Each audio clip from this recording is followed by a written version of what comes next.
இந்த கனவு காணப்பட்ட பிறகு சஹாபாக்களை ஒவ்வொருவராக நபிகள் பெருமான கொஞ்சம் கொஞ்சமாக கிளம்பி போக சொன்னாங்க. மொத்தமாக போவாதீங்க, ஒவ்வொருவராக இருவராக கொஞ்சம் கொஞ்சமாக மதீனா மக்கா விட்டு கிளம்பி போங்க, அனுமதி கொடுத்தாங்க.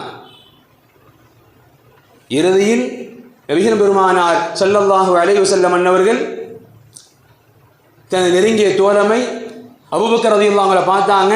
பார்த்து சொன்னாங்க, தஜஹஸ் அபூபக்கர் முஹாஜிரன்,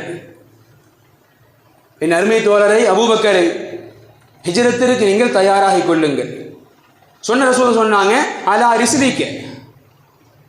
ரிஸ்லிக்க, கொஞ்சம் தாமதப்படுத்திக்காங்க, ரெடியா இருங்க, ஆனால் கொஞ்சம் தாமதப்படுத்திக்காங்க, உடனே இல்லை. ஃபஇன்னி அர்ஜு அன் யூதன லி, கண்டிப்பாக என்னோடு ஹிஜ்ரத் பயணத்தில் உங்களுக்கு அனுமதி தரப்படும் என்று நான் கருதுகின்றேன், நீங்க கொஞ்சம் தயாராக இருந்துக்காங்க.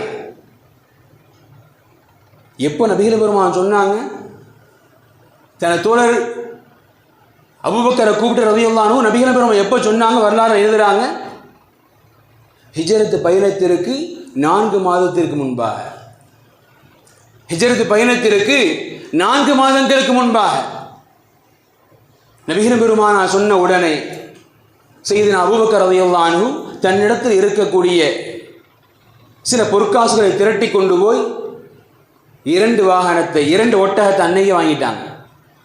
எப்போ நபிகள் பெருமானார் நம்ம ஹிஜ்ரத்துக்கு போகணும் தயாராக இருங்கன்னு சொன்னாங்களோ, வரலாறு எழுதுறாங்க 4 மாதத்திற்கு முன்பாகவே ஹிஜ்ரத் பயணத்திற்கு தயாராகிட்டாங்க.